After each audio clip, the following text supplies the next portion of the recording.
Chapter 1 Uchiha Che. You are listening at novelfull.audio. Did you hear? That guy from Qingshui came back to the village with the kid he had with some foreign woman. Ugh, what a disgrace to the Uchiha bloodline. Looks like they're right up ahead. The two guys were gabbing and staring as they walked. Up ahead, a black-haired dude in plain clothes was limping into the Uchiha compound. Next to him was a kid with white hair, trailing about 20 or 30 yards behind them. The two guys muttered, "Those little half-breeds, they didn't even get the Uchiha black hair." Just then, the white-haired kid up front turned around real quick. The two guys in the back froze. This kid. Those eyes are sharp. The white-haired kid had striking white hair, white eyelashes, and eyebrows. And a pair of bright blue eyes like stars. He was so pretty, it was hard to tell if he was a boy or a girl. Those big eyes locked onto the two guys, making them squirm like they were being x-rayed. The kid turned back around and kept helping his dad into the Uchiha clan residence. Humph. Must have been a fluke. No way a little kid could spot us like that. Feeling humiliated, the two guys tried to save face and stomped off. What's wrong? Che. The sickly Uchiha Shimizu glanced down and saw what his son had just done, and asked him the question. The kid, Che, looked up, smiled and shook his head. Nothing, Dad. Uchiha Shimizu just nodded. He knew his son had always been mature for his age, so he didn't push it. The two of them, father and son, arrived at the clan leader's house under the curious stares of the other Uchiha clan members. They waited at the door for a minute, then it opened and they went inside. Lord Patriarch. Uchiha Shimizu took Che and bowed deeply. The young man in front of them sighed and helped them up. Just call me Fugaku. You were my senior, after all. Uchiha Fugaku gestured for them to sit down and asked, "How have you been all these years?" Uchiha Shimizu coughed, and Che patted his back, trying to make him feel better. When I left Uchiha in Konoha, everyone was pretty upset. If my wife hadn't passed away and I wasn't on my deathbed, I wouldn't be here begging you now. Fugaku glanced at the little white-haired kid behind Shimizu and already knew what was up. It's about the kid, isn't it? Shimizu pulled Che closer and said, "When my family disowned me, I left Konoha in a fit of anger. Because of my family, I wasn't labeled a traitor by the village, and for that, I'm grateful.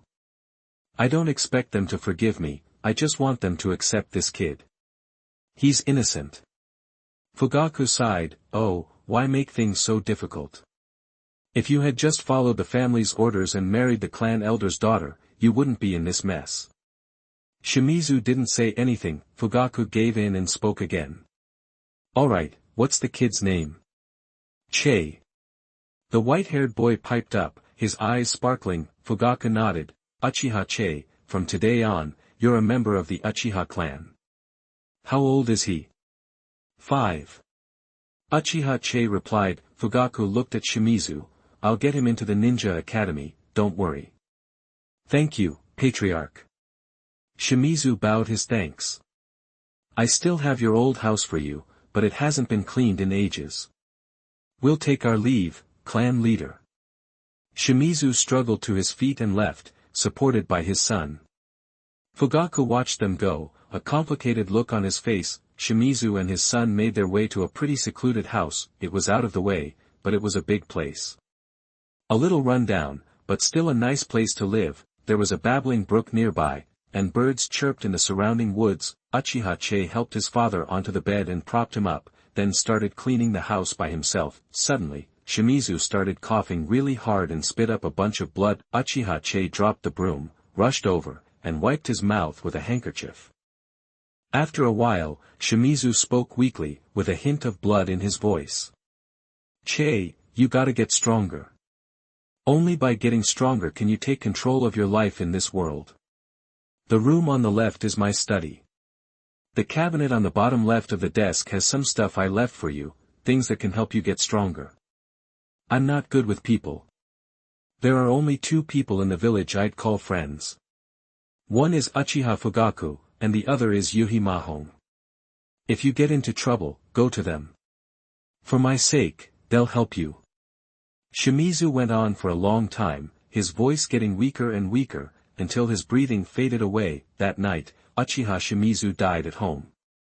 He was only 25. Uchiha Fugaku arranged the funeral, but only a few people showed up. Besides Fugaku's wife, Uchiha Mikoto, there was only one other guy, Konoha Jonin Yuhi. He was wearing his Konoha Jonin vest, looking tired and dusty like he'd just gotten back from a mission. After chatting with Fugaku and his wife, Yuhi went over to Uchiha Shimizu's tombstone. Uchiha Che knelt in front of the tombstone, silent and still, not crying or making a fuss, which was mature and heartbreaking. "Kid." Yuhi patted Uchiha Che's shoulder. Uchiha Che turned around and bowed. "Hello, Uncle Yuhi." Yuhi was a little surprised. "How did you know I was Yuhi?" Uchiha Che explained. "Dad said he only had two friends in Konoha, Uncle Fugaku and Uncle Yuhi." Yuhi looked into Uchiha Che's blue eyes and said, "Don't worry, kid, I'll treat you like my own." Uchiha Che bowed again. After the funeral, Uchiha Che went back home. The house had been cleaned from top to bottom, but the huge place felt empty with only him living there. The bloody smell in the master bedroom had been washed away, and the last trace of his father was gone. Uchiha Che felt more alone than ever. He knew he didn't belong to this world. After a while, Uchiha Che went to his father's study. The bookshelf was packed with books. Uchiha Che went straight to the desk, opened the cabinet, and pulled out a wooden box. Inside the box were some books and a piece of paper that looked pretty ordinary. Chakra Extraction Method, Fire Ninjutsu Collection, Water Ninjutsu Collection, Illusion Jutsu Collection and Experience, Uchiha Ninja Tool Control Technique, and a chakra paper. These were the gifts Uchiha Shimizu left for his son. Chapter 2 Transfer Student. You are listening at novelfull.audio. Did you hear? We're getting a transfer student. The buzz rippled through the Konoha Ninja School classroom as a few kids, claiming to be in the know, chatted loudly. Of course, in the know just meant they'd overheard something near the teacher's office. Obito, a transfer student. What do you think he'll be like? A sweet, innocent girl with short brown hair leaned forward, excited. Two red stripes marked her cheeks, accentuating her beauty. Girls are usually just curious about new people, but young boys, with their fragile egos, often see rivals where none exist. Humph. He'll never be as good as me, the genius Obito. Rin, just you wait, I'll be Hokage someday. Rin, taken aback for a second, grinned. Okay, I'll wait. She always took his childish pronouncements seriously. Maybe that's why she held such a special place in his heart. Nearby, Kakashi, a masked boy with dull eyes and white hair, watched from the corner, arms crossed. He stared towards the door, sensing the shift in energy. I heard you all the way downstairs. Settle down. Hiroshi Yamashita, a teacher known for his strictness, bellowed. The room went silent, except for a boy quietly talking to the girl next to him. He wore a mesh shirt under a sleeveless jacket, his skin a shade darker than most, but the girl was miles away. He must be the transfer student my dad told me about. She had slightly wavy black hair, big eyes with ruby red pupils, and a face that was a little chubby, making her look adorable. Those two were Asuma Sarutobi and Kurenai Yuhi. Settle down. Yamashita Hiroshi repeated, and Asuma snapped to attention. Yamashita Hiroshi looked at Asuma, a hint of weariness in his eyes. He's the Hokage's son, after all. Let's at least give him some respect. Asuma aced his classes, but he was immature, a bit of a rebel, and a general pain. If he didn't change, his potential would be wasted. That was Hiroshi Yamashita's assessment after 20 years of teaching. Yamashita Hiroshi scanned the room. Satisfied that everyone was quiet, he nodded. This class is top-notch and still has potential. They'll be the future pillars of Konoha if they stay on track. Yamashita Hiroshi had high hopes for this class. We have a new student joining us. Let's have him introduce himself. Yamashita Hiroshi gestured for Uchiha Che to step forward, then moved aside. As Uchiha Che walked to the front, the students started whispering again, especially the girls. Che's striking looks made a big impression. Uchiha Che surveyed the room, his eyes shining like stars, eliciting a few squeals from the girls, like teenage fangirls back on Earth. My name is Che. Uchiha Che. Uchiha Che said calmly. Uchiha. Obito, aren't all Uchiha black-haired? He looks more like Kakashi. Noara Rin nudged Obito and whispered. Obito blushed, then snapped back, oh. I heard about it, he's not a pure-blood Uchiha anyway. Obito glanced at the white-haired boy on stage, then curled his lip. Ha, another white-haired show-off. Kakashi, feeling attacked, glared at Obito, then refocused on Uchiha Che. Uchiha. A competitive spark ignited in Kakashi. He sensed a challenge to his genius status. So that's Che, Yuhiko thought. The boy at the podium was Che Uchiha, the boy her father told her to treat as a relative. He's pretty cute. Beside her, Sarutobi Asuma scowled. Uchiha, Shmuchiha. The Sarutobi clan is the strongest in Konoha. Asuma's voice wasn't loud, but Che heard him. Che glanced at Asuma, his expression unchanged. Asuma was surprised by Che's sharp ears. He hadn't spoken loudly, and it wasn't exactly quiet. How did he catch that? But then, Yamashita Hiroshi broke the silence. Besides your name, tell us about your hobbies and dreams, so your classmates can get to know you better. Che said, I like. He planned to brush it off, but suddenly, flashes of memory flickered in his mind. Che knew he didn't belong in this world, but he remembered little of his old life. Calling it amnesia wasn't an exaggeration, and now, because he was being asked about his interests, snippets of memory began to resurface.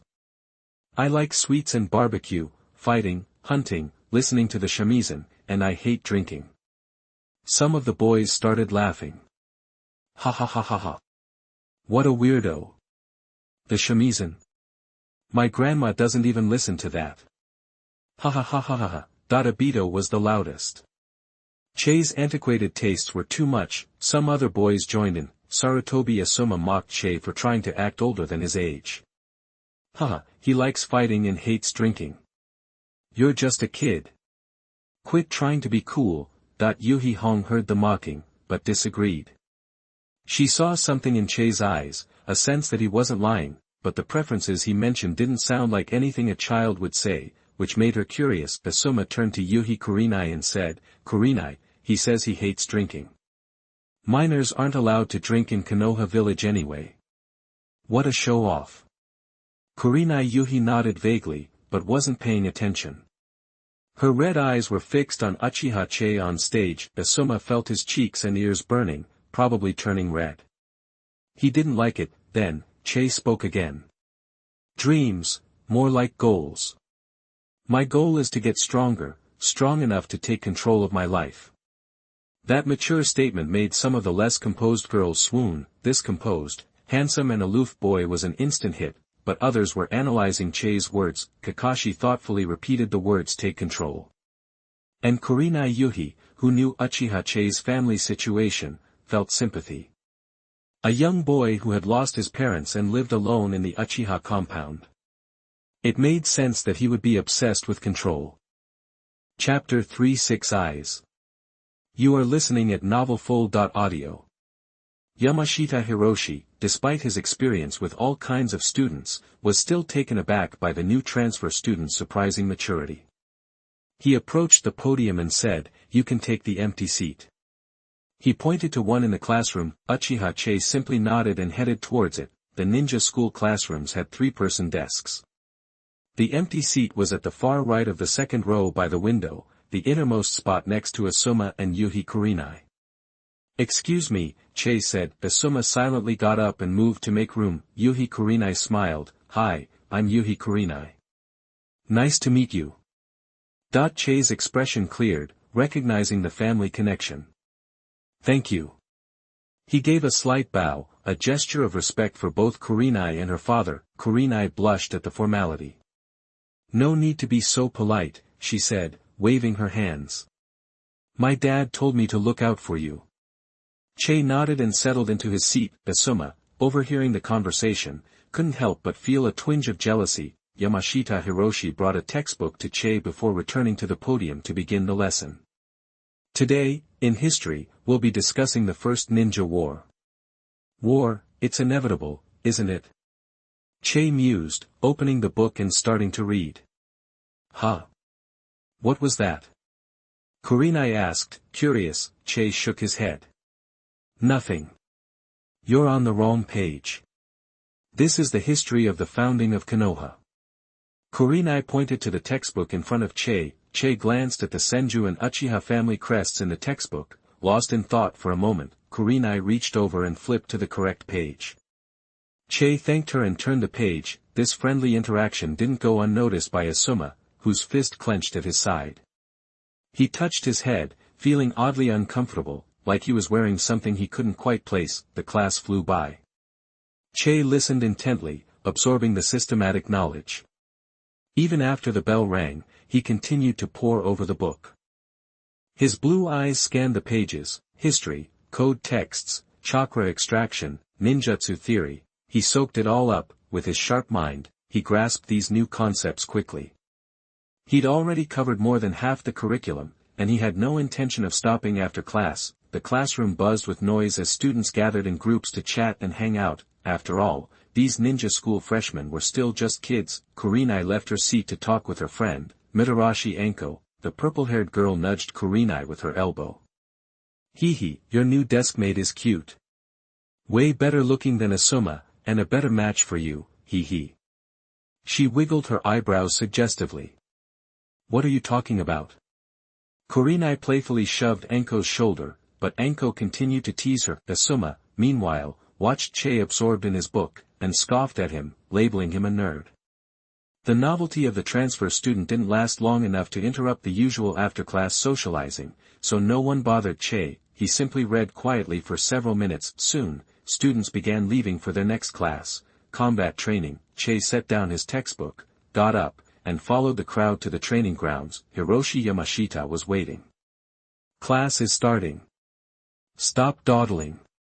Hurry up. His stern tone prompted the students to quickly gather. Yamashita Hiroshi took out a list and announced, today's combat practice continues. Moonlight Hey-8, you're up first. Choose your opponent. The winner can choose the next opponent. Note, ignoring the age discrepancies based on the original setting. I choose Che Uchiha, announced a sickly-looking boy with dark circles under his eyes. The atmosphere on the field instantly changed. Hey, I don't think that transfer student knows how to fight. Moonlight Hey-8 might cough a lot, but he's strong. Yeah, the transfer student's probably in trouble.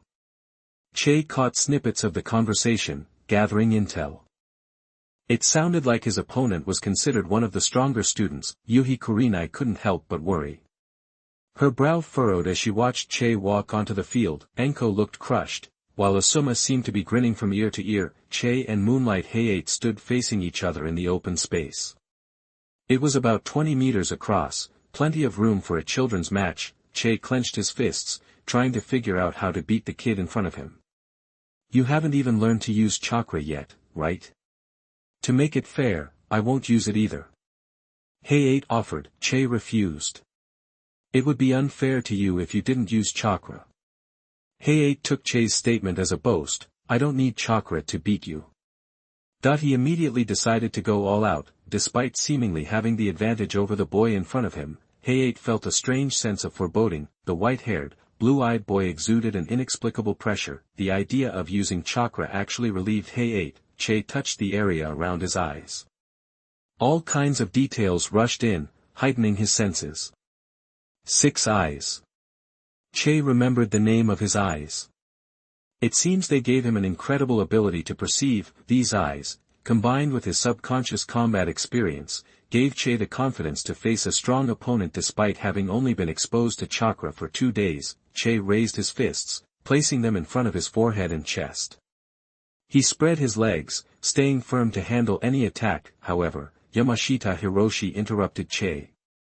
Uchiha Che, you have to form the seal of confrontation first. Moonlight Hey-8 raised his right hand, extending his index and middle fingers while folding the others.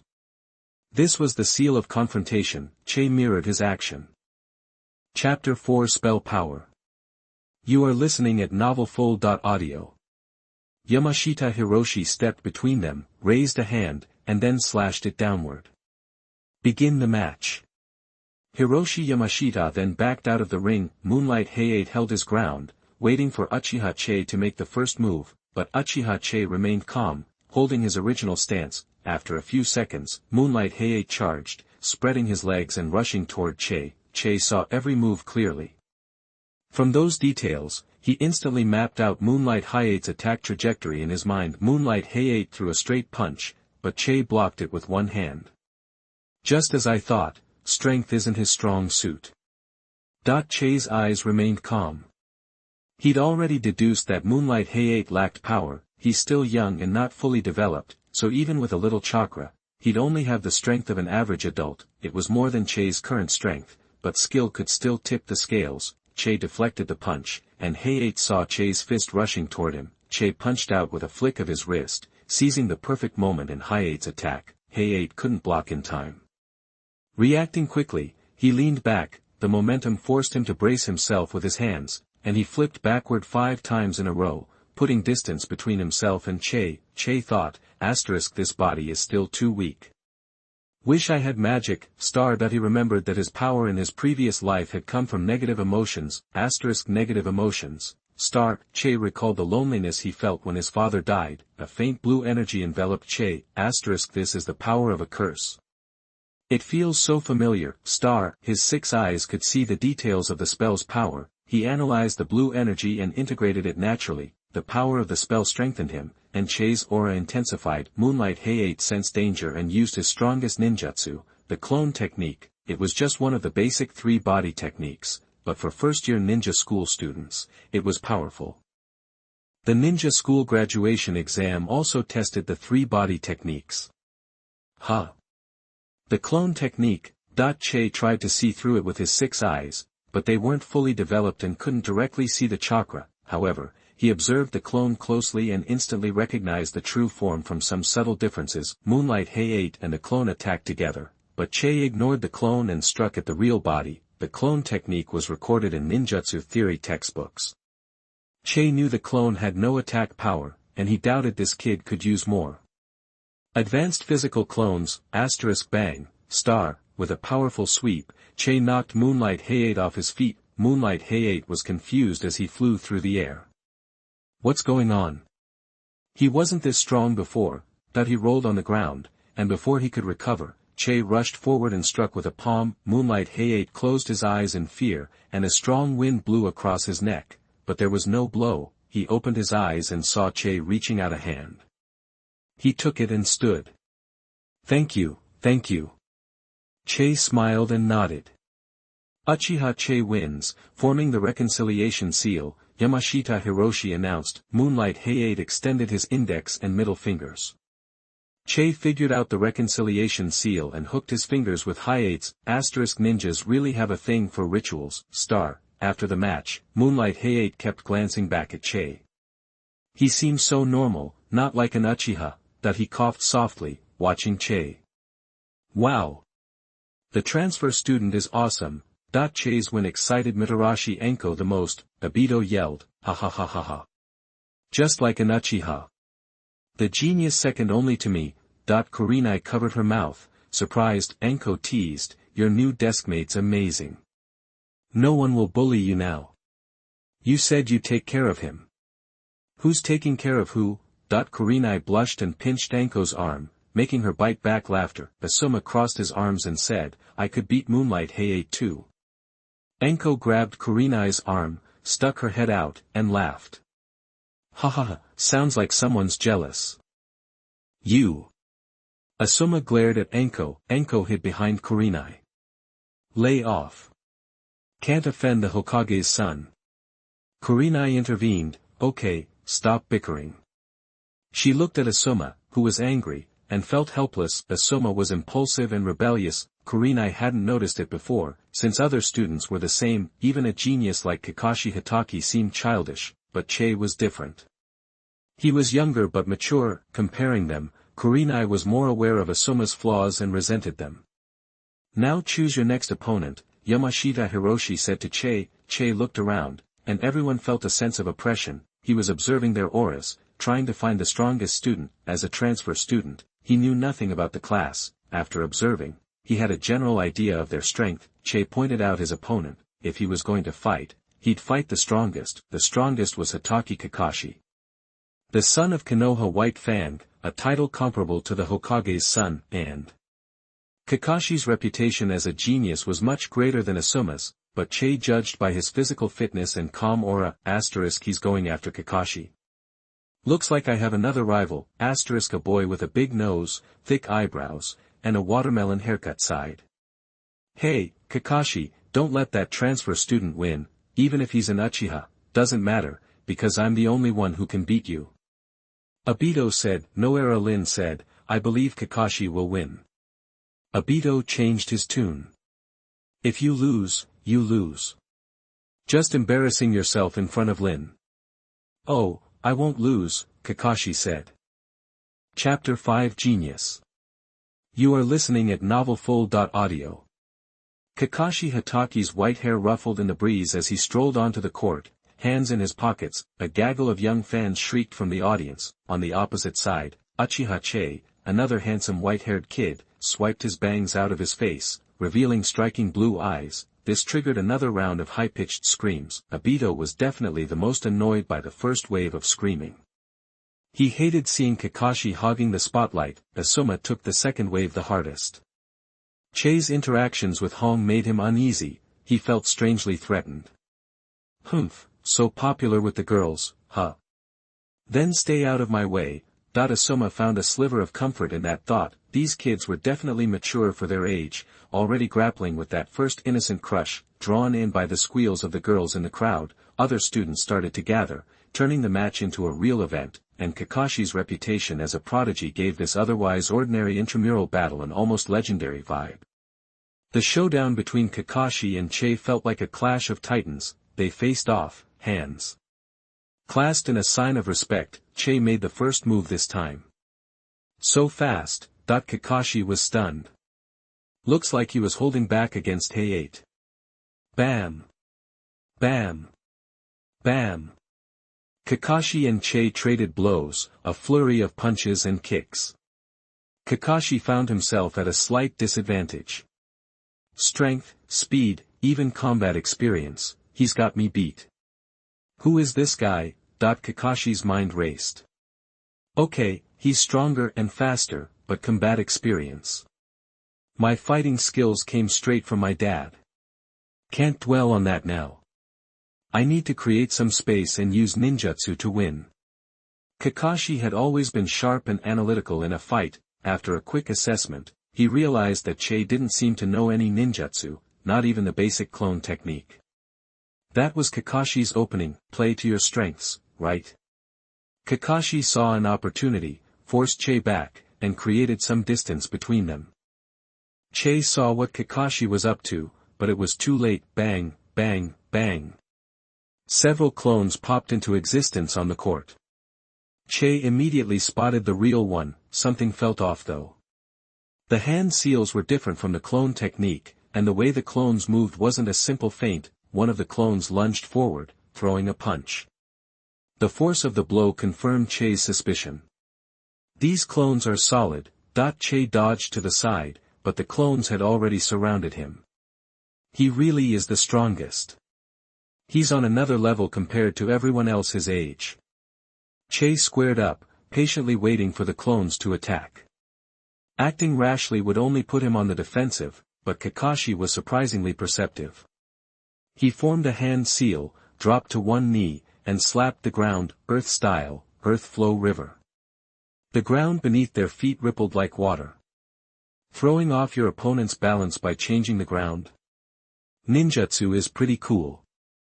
Che grinned, genuinely enjoying himself. Kakashi was finally giving him the thrill of a real fight. Kakashi and his clones focused their chakra to their feet, successfully stabilizing themselves against the shifting ground, and swarmed Che.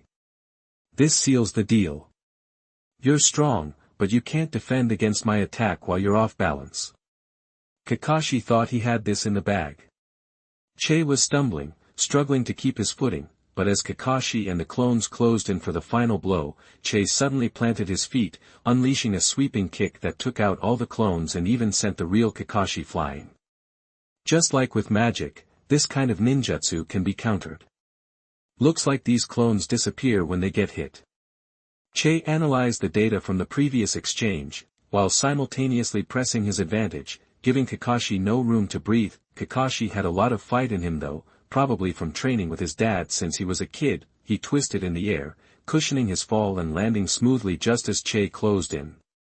He then used his hands to propel himself upward, aiming a kick at Che. Che reacted instantly, grabbing Kakashi's ankle. Kakashi's deadpan eyes widened.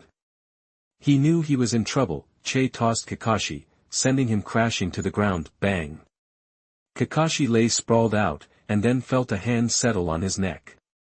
I lost. I lost. Kakashi was completely stunned, struggling to process what just happened. He just kept repeating those words. Che saw that Kakashi was dazed, so he pulled his hand back and stood up. Sometimes, losing isn't a bad thing. Admitting defeat can help you grow. Che spoke with the gravitas of an old sage. Kakashi turned his head slightly and looked at Che. Why are you so strong? Che knelt down, his blue eyes meeting Kakashi's. Because I've been through a lot. Then he helped Kakashi to his feet. Kakashi sighed and clasped Che's hand in a sign of respect. In Kakashi's mind, Che's been through a lot was just a nice way of putting it. How much could someone his age really experience? He lost. So what? He'd train harder, and he'd come back and beat him. Kakashi wasn't one to stay down for long. He was a little shocked, but he wasn't going to let it break him. After a long, stunned silence, the crowd erupted in cheers loud enough to shake the ninja school to its foundations. Disbelief turned to elation. Hatake Kakashi, the son of the White Fang, Konoha's brightest young prodigy, had been defeated by an unknown transfer student. This was huge, and the news spread like wildfire through the ninja school and even Konoha itself.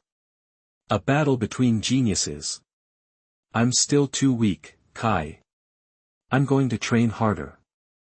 After school today, I'm running 500 laps around the playground. If I can't do that, I'll do 5,000 push-ups. The bowl-cut kid vowed to himself. Obito, who had been secretly hoping Kakashi would embarrass himself in front of Rin, had a change of heart. Damn it, if even Kakashi can lose to him, then my class ranking is going to drop even lower. Kai and Obito, the class's perennial underachievers, were particularly affected by the fight. Word of the battle even reached the third Hokage. He defeated Kakashi. Che Uchiha. He's certainly talented. Unfortunately, he's an Uchiha.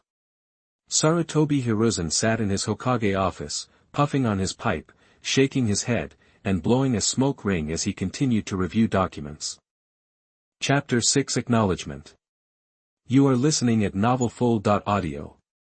After school, Che packed his bag, ready to head home. Hong, sitting next to him, saw him getting ready and said, "See you tomorrow, Che."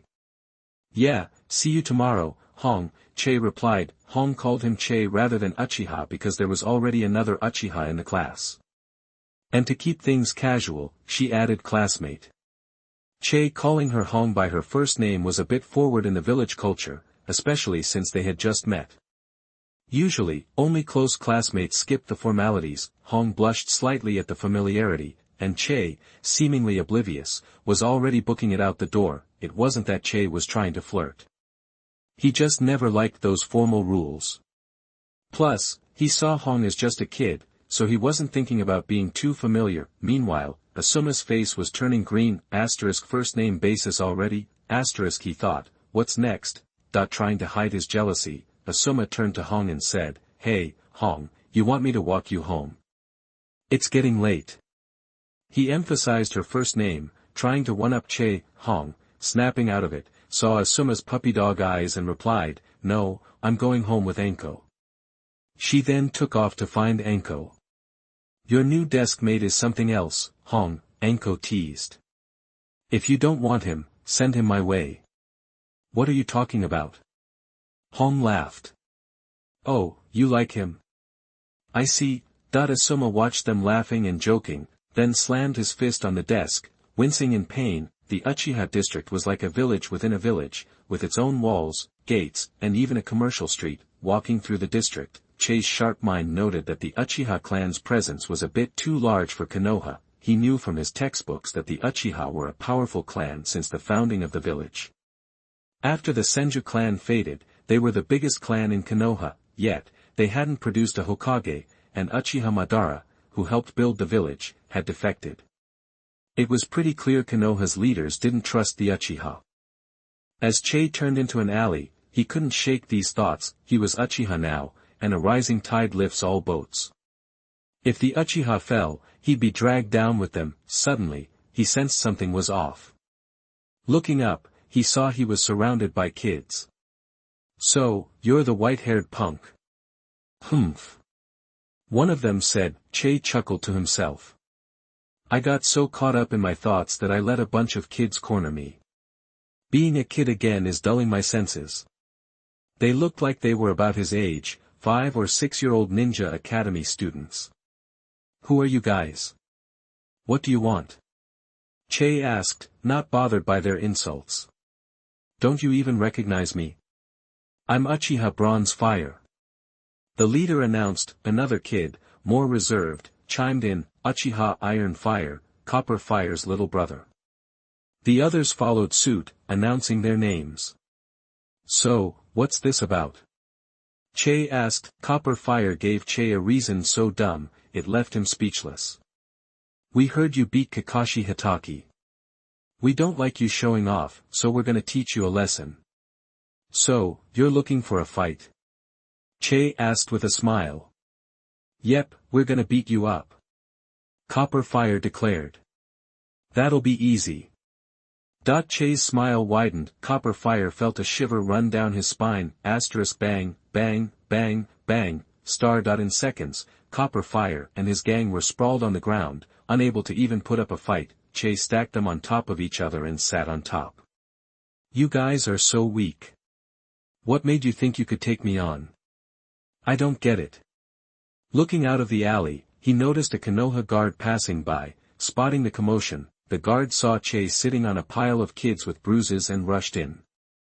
"I'm Uchiha Yoshimi from the Konoha guard. What's going on here?"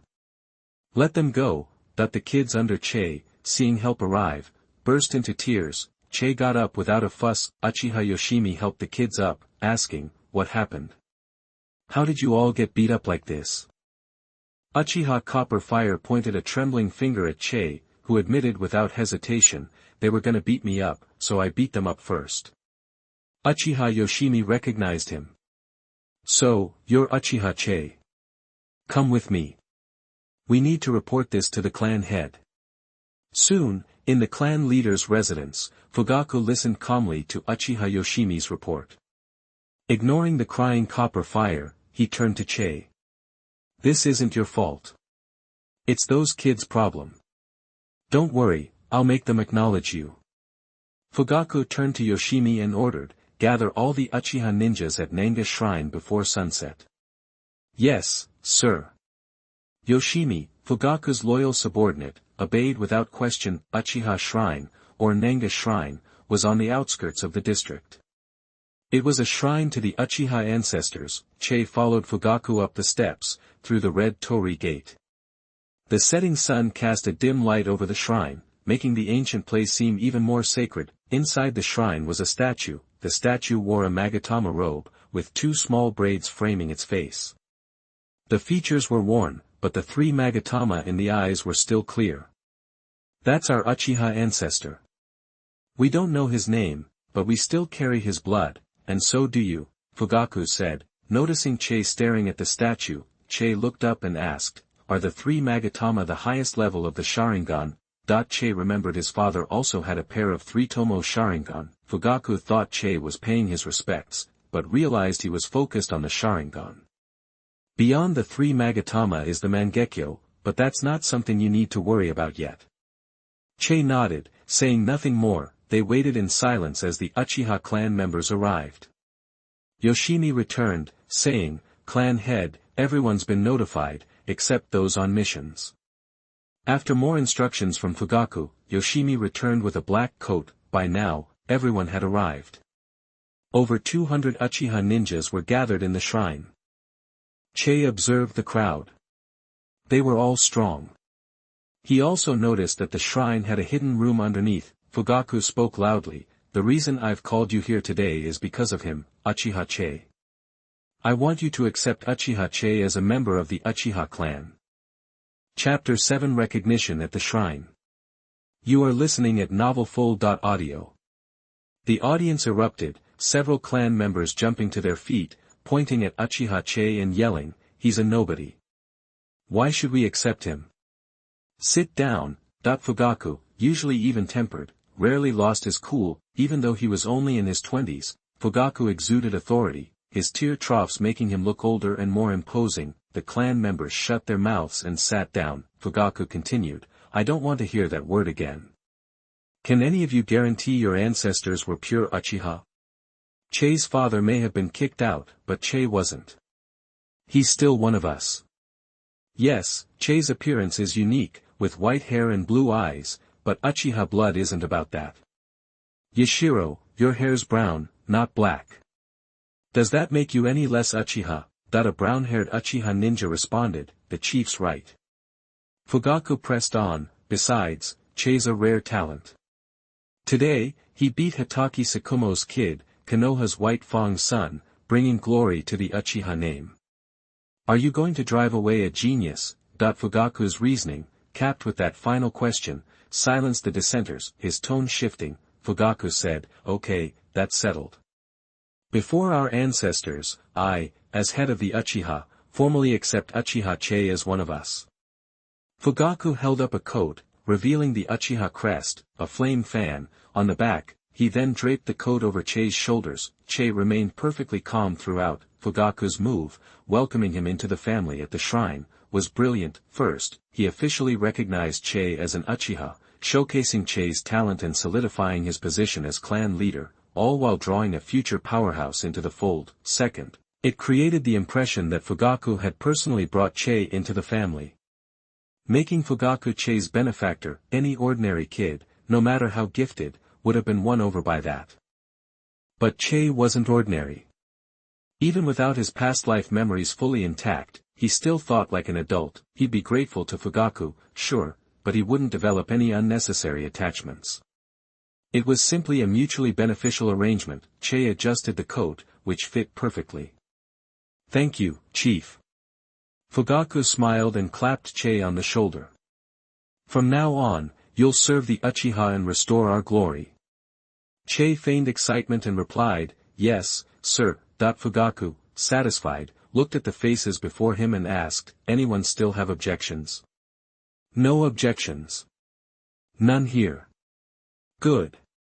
Tonghua, bring your buddies up here and apologize to Che." Fugaku gestured for Tonghua and Tiehua to approach. Tonghua, sporting a bruised nose and face, glared at Che resentfully, then reluctantly looked away under Fugaku's stern gaze. Head bowed, he apologized, "Sorry, we messed up." Che stepped forward and helped them up, saying sincerely, "It's okay, I forgive you. Besides, I was the one who beat you up. Let's just let it go, bury the hatchet. We're all family now." His generous and respectful attitude won over most of the clan. "That kid's all right. Yeah. Beating White Fang's kid shows he's got talent, and he's humble and considerate. We were too hard on him before." Even the troublemakers shifted their opinions of Che. "He saved us some face," Tonghua thought. "Maybe he's not so bad after all." Tiehua, dragged along by his brother, was relieved to be forgiven and his attitude toward Che changed significantly. The other kids reacted similarly, impressed by Che's behavior. Fugaku, pleased with the display of camaraderie, said, "Excellent. This is the future of the Uchiha. From now on, live in peace, no more fighting." Che, Tonghua, and the others nodded obediently in agreement. Fugaku dismissed them, then addressed the entire clan, "I hope the Uchiha can live in harmony. Only then can we be great again. Uchiha. Long live Uchiha." A few enthusiastic young members raised their fists, followed by a chorus of voices until everyone was chanting the Uchiha name. The scene felt almost cult-like, the fervor forcing Che to join in, shouting, "Long live Uchiha." Fugaku finally calmed everyone down and announced the meeting was over, but asked Che to stay behind. "I apologize for earlier. I didn't realize you were being ostracized, but don't worry, it won't happen again." Fugaku's tone was calm, like a patient teacher. Che put on an appropriately touched expression, choking back fake sobs as he said, "Thank you, Chief, for your help." Fugaku added, "If you need anything in the future, just ask, and I'll help if I can." Che hesitated, then said, "When I fought Kakashi, I realized I don't know any ninjutsu." "Want ninjutsu? No problem. But let's take it one step at a time. First, we need to refine your chakra and test your chakra affinities. Then I'll teach you ninjutsu suited to your abilities." Fugaku promised readily. Che returned home satisfied and immediately pulled out his chakra extraction book to continue practicing. He'd been working with chakra for 2 days, and today was the third. He hoped to successfully extract it. Compared to the energy generated by pure negative emotions, like curse marks, chakra, a combination of physical and spiritual energy, was proving harder to refine, at least, for Che. Not everyone had the potential to awaken curse marks. After all, Che closed his eyes, clearing his mind and focusing on the combination of physical and spiritual energy within him. After a moment, he opened his eyes. Success. He could feel the energy in his body, distinctly different from the power of the curse. Chakra and mana were easy to distinguish. Chakra was a pure, neutral energy, while mana was curse energy, extracted from negative emotions. Che retrieved a chakra testing paper and channeled a stream of chakra into it, watching as the paper reacted. The paper was divided into 5 sections, one for fire, one for wind, one that would wrinkle, one that would get wet, and one that would crumble. These represented the 5 chakra affinities. Che was surprised.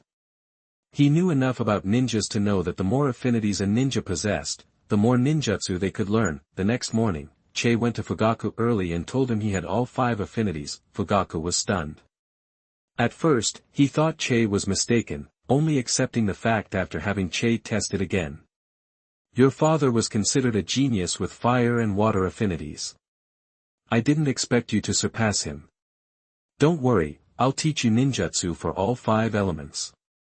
With Fugaku's promise, Che left the Uchiha compound, heading to the Ninja Academy. Satisfied, Fugaku watched him go, sighing, "What a terrifying talent." Chapter 8 New Uses of 6 Eyes. You are listening at NovelFull.audio. Another day, another start. Che arrived at ninja school for his second day. He didn't mind the school, even though his classmates seemed a little immature, making life at the ninja school feel almost comical at times. The opportunity to learn and improve himself was too good to pass up. Che didn't arrive super early, having visited Fugaku that morning. By the time he got to class, most of the other students were already there. Nearly all eyes were on Che. Ever since he beat Moonlight Hayate and Hitaki Kakashi yesterday, his performance has been nothing short of amazing. Today, Che wore a black jacket with the Uchiha crest, paired with pure white lining and pants. Combined with his white hair and pale skin, he looked incredibly sharp and a bit aloof. His blue eyes added to his mysterious and charming aura. Che walked over to Hong, greeted her, then flipped open his desk and sat down. His smooth and confident movements once again caught the attention of the girls in the class. A few even tried to strike up a conversation, but he politely declined them all. This drew glares from a couple of other girls, including Yuhihi Kurenai and Noera Rin, Basuma and Abito quickly joined forces, shooting dirty looks his way. Fortunately, the teacher came in soon after, and everyone settled down as the day's lesson began. Che read every word in the textbook. Hiroshi Yamashita was still going on about the will of fire. Che felt that while class was necessary, being stuck at his desk was a waste of time, so, he started trying to refine his chakra in class. He sat there, eyes blank, completely focused on refining the chakra within him. Hong noticed Che sitting motionless beside her.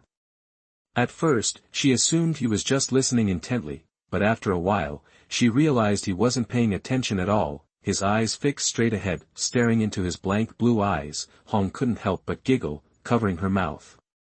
Turns out even geniuses zone out. She then cupped her chubby cheeks in her hands and tilted her head, watching him. After a while, Che snapped out of it and looked at her. "What's up?" "Oh, nothing." Hong's face flushed, and she quickly looked away. Che went back to practicing, lost in a daze. Hong's actions were pretty obvious, and a familiar snide voice came from behind her. Kurenai knew it was Enko immediately and rolled her eyes. Next to him, Asuma clenched his fists, crumpling his book. Hiroshi Yamashita slapped the podium. "No funny business in class." But the bell rang right then. Yamashita Hiroshi's best quality was that he never kept students late, so he grabbed his books and left. The next class was ninjutsu, taught by a young, square-faced teacher named Tanakaichi. Che stopped refining his chakra. Tanakaichi announced that this would be a practice class, focused on the clone technique. Even though Che had seen Moonlight Hayate and Hatake Kakashi use clone techniques, even shadow clones, most of the students were still in the very early stages of learning it. Despite Moonlight Hayate being sickly, he was still in the top 10 at the school. Kakashi had been number 1 before Che beat him. "I'll go over the specific steps for the clone technique again." "Alright, start practicing. Ask if you have questions. I'll pick a few of you to demonstrate during the last 10 minutes. Following Tanakaichi's instructions, the students began practicing. Che also started practicing. He barely had enough chakra to use basic ninjutsu like the clone technique. The problem was he couldn't use it many times. His chakra was limited, and even practice drained it. Then, he had a sudden idea. His 6 eyes could manipulate magic with extreme precision, saving him a lot of energy. In his past life, his control over magic was so good that he had almost unlimited power. So, what if he channeled chakra into his eyes? Could he control it more precisely? Che immediately tried to mobilize the chakra in his body, slowly sending it to his eyes through his meridians. He felt a burning sensation in his eyes and instinctively closed them for relief. After a moment, he opened them again and found that he could now see the chakra flowing through his body, and his ability to see through spells hadn't disappeared. From Che's perspective, a faint blue glow surrounded his body, and a faint blue chakra shimmered in his abdomen. He was thrilled. He hadn't expected his eyes to work in this world too. However, the effect of chakra on the 6 eyes wasn't as strong as he'd hoped, because the 6 eyes were the product of magic, not chakra. Even when blessed with chakra, the effect on it was far less than its effect on magic. Think of it like this: the 6 eyes are a passive skill for mana, infinite blue. For chakra, it's more like an active skill that gives you a blue buff, and Che's current strength limits the power of the 6 eyes even more. Even the 6 eyes couldn't overcome the limitations of his own magic and chakra reserves. In other words, the 6 eyes couldn't increase his total amount of magic or chakra. If Che used a spell or ninjutsu that required more mana than he had, even with the 6 eyes, it wouldn't help. He hadn't yet awakened his magic, and simply using it to strengthen his body didn't use much magic, so it wasn't obvious, but ninjutsu was different. Powerful ninjutsu often consumed a lot of chakra, exceeding the range of the 6 eyes. Of course, Che was getting ahead of himself. For ninja school students, his current chakra combined with the 6 eyes was more than enough, making it a powerful advantage. Che recalled Tanakaichi's instructions and started using his chakra 6 eyes to practice the clone technique. To outsiders, ninjutsu looks like it's just about making a few hand signs, but the signs are just a superficial thing. The essence of ninjutsu is using chakra for transformation to achieve various magical effects. The hand signs are just tools to help the chakra condense and move. Some masters can easily simplify the signs, and others can even perform ninjutsu with one hand or without any signs at all, but that wasn't relevant to Che right now. He used his chakra 6 eyes to watch the flow of chakra in his body, formed the hand signs, and began trying the clone technique. Chapter 9: The End of the Konoha Crane. You are listening at novelfull.audio. Clone Jutsu. Bang! A naked version of Che popped into existence. Eek! Yuri, who was watching Che, shrieked, her face flaming red, and she slapped her hands over her eyes. Che quickly cut off his chakra, aborting the botched clone, and muttered a quick, "Sorry." Hong peeked through her fingers, watching Che continue to practice like nothing happened. She sighed in relief. "You know, if you're having trouble with the clone jutsu, I can show you." Hong figured her clone technique was still pretty good, way better than Che's naked clone. Anyway, Che waved his hand, confident. Nah, I got it. Hong didn't know why, but she always tended to believe Che, even though she was willing to trust him. Hong still couldn't shake the fear of another new Che appearing, so her eyes darted around nervously. Che, on the other hand, was laser-focused, using his 6 eyes of chakra to analyze his own body. He'd already pinpointed the problem, a slight deviation in chakra flow that caused the incomplete clone. This time. Just focus on the chakra path. Che thought. He formed the clone jutsu hand. Seals, ox tiger dog. His hand seals were still a bit shaky, each one formed individually. Yuhi Hong, clearly curious about Che's progress, couldn't help but turn her cute face towards him, but she kept her hands over her eyes, peeking through tiny slits, ready to slam them shut at the first sign of trouble. Clone jutsu. Bang! Hong saw another Che materialize. The two Chis looked identical, down to their expressions. The two Chis looked at each other, then at Hong, asking in unison, well, what do you think? How's it look? After studying them carefully, Hong replied, I can't tell them apart. Amazing. Che linked with the clone and concluded, regular people can't see through my clone jutsu, but my 6 eyes can. This meant the clone jutsu was viable for actual combat. After all, not everyone had 6 eyes. Hell, there wasn't a second pair in the world. Still, this basic clone jutsu had to have counters in the ninja world. There were bound to be ways to spot it. Then Che remembered Kakashi's corporeal clone from their previous fight. Even 6 eyes couldn't immediately tell that one apart. Only by focusing on minuscule differences could Che distinguish the original from the clone. He was impressed by the sophistication of that clone jutsu and marveled at the genius who invented it. Maybe I can learn that jutsu from Kakashi. He'd barely mastered the basic clone jutsu and was already eyeing the advanced shadow clone technique. He was always hungry for ways to get stronger. Just then, Mr. Tanakaichi interrupted the students' practice and Che's thoughts. Practice time is over. Time for demonstrations. Noda Kenta, you're up first. A nondescript boy walked forward and performed a passable clone. The clone looked about 80% like him. At a glance, it seemed fine, but it wouldn't fool a discerning enemy on the battlefield. Tanakaichi praised the clone, saying it was excellent for a ninja student of his age, then pointed out the subtle flaws. After Noda Kenta returned to his seat, Tanakaichi scanned the list and called out the next student. Next, Metkai. Sitting in the back of the classroom, a boy with a watermelon haircut and green spandex stood up, looking nervous, like a student who'd been called on to recite something they hadn't memorized. Some students started whispering as soon as they heard Metkai's name. Isn't he terrible at ninjutsu? Is the teacher trying to embarrass him? Ha ha ha ha, this'll be good. Just look at his face, he's clueless. Che hadn't been paying attention to the demonstrations, but those comments piqued his interest. Metkai seemed to be the class punching bag. That's why Che activated his 6 eyes of chakra to see what was special about this Metkai kid.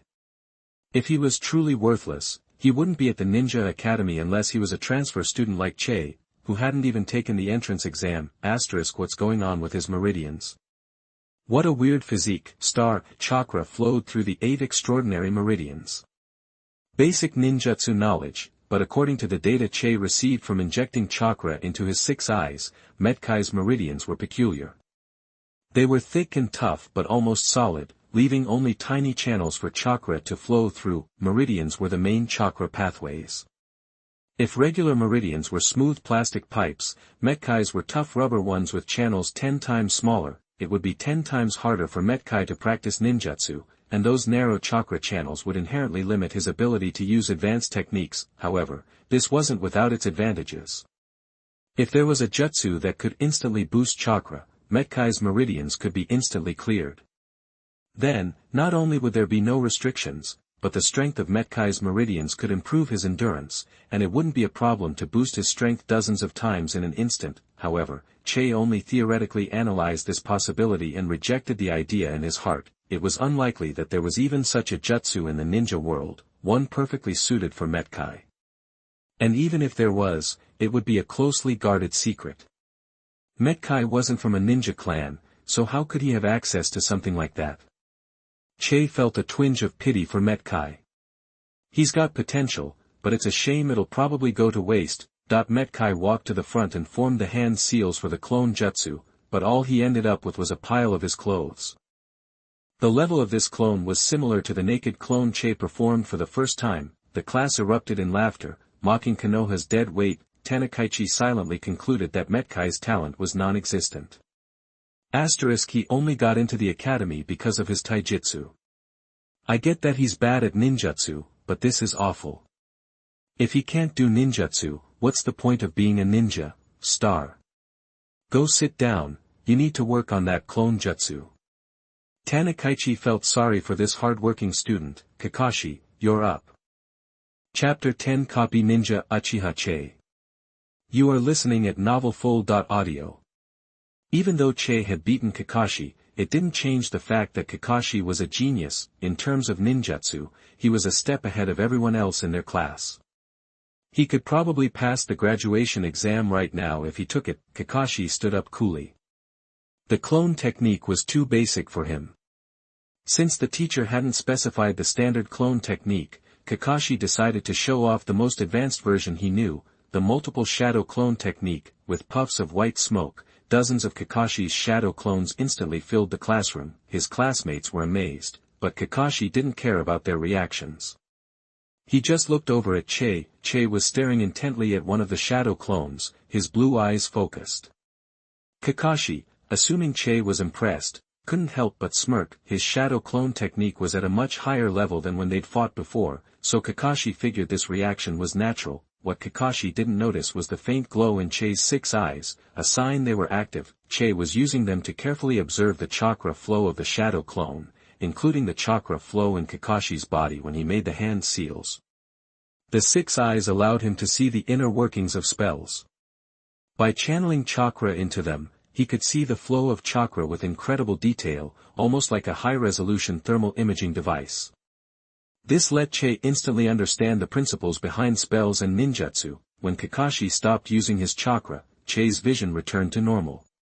He thought to himself, I get the basic idea. I should be able to pull it off with a little practice. Kakashi, unaware that Che had just analyzed his technique, sat down after receiving praise from the teacher. Che was called up next, but instead of showing off the shadow clone technique he'd just learned, he performed the basic clone technique. It wasn't that Che lacked confidence, he just wanted to play it safe. He decided to keep the shadow clone technique under wraps for now. Showing off advanced techniques like the shadow clone at this stage could raise suspicion, and might even reveal his biggest advantage, the 6 eyes. Che planned to wait until he had a good explanation, maybe claim to have learned it from his family, or wait until he unlocked the Sharingan. He'd heard the Sharingan had the ability to copy ninjutsu, which would explain how he knew it. Che's clone technique was flawless, and considering he was just a freshman, he earned praise from the teacher. The students started debating who was more talented, Che or Kakashi. Right now, they seemed equally popular. Even though Che had won their fight, some chalked it up to Kakashi being caught off guard. Kakashi was a known genius, and his ninjutsu skills were currently better than Che's, so he hadn't lost any ground. Che's supporters argued that he was more talented and would surpass Kakashi in no time. Neither side could really convince the other. Che and Kakashi, at the center of the debate, didn't seem to care. Che didn't see the point in childish comparisons, and even Kakashi, who was usually competitive, wasn't bothered by it. School ended quickly, and the students dispersed, still arguing about who was more talented. Che noticed it was still early and decided to check out Konoha's training grounds. Successfully copying the shadow clone technique had given Che a taste of its potential. Learning new ninjutsu was a fast way to get stronger, and until he awakened his own special abilities, these skills would be his foundation. Konoha had 44 training grounds, and all but one were open to the public. There would probably be plenty of people practicing. This would give Che a chance to learn all kinds of ninjutsu. The more he knew, the better, at least for now. But just as Che was packing up, Hong pulled him back. Che turned around, confused, and saw Hong with a shy smile. Come over for dinner tonight. My dad asked me to bring you home after school. Che agreed. Yuhihi Hong had been a friend of his father's and was one of his few connections in the village. Okay. Hearing Che's answer, Yuihong said happily, "Great, let's go together." Che nodded. Asuma, who was standing nearby, was starting to feel like a third wheel. He clenched his fists and ran off, catching up with the teacher and yelling, "Teacher, can I change my seat?" Poor Asuma chose to flee. Yuhihi Kurenai watched Asuma run away in surprise. She couldn't understand why he was so upset. Could it be that he didn't like her? Just then, Che interrupted her thoughts. "Which way is your house?" Che guessed that Asuma was just jealous. Kids in this world are surprisingly mature. Hong snapped out of it and led Che toward her house. The Yuhi residence was in a good location, close to the center of the village.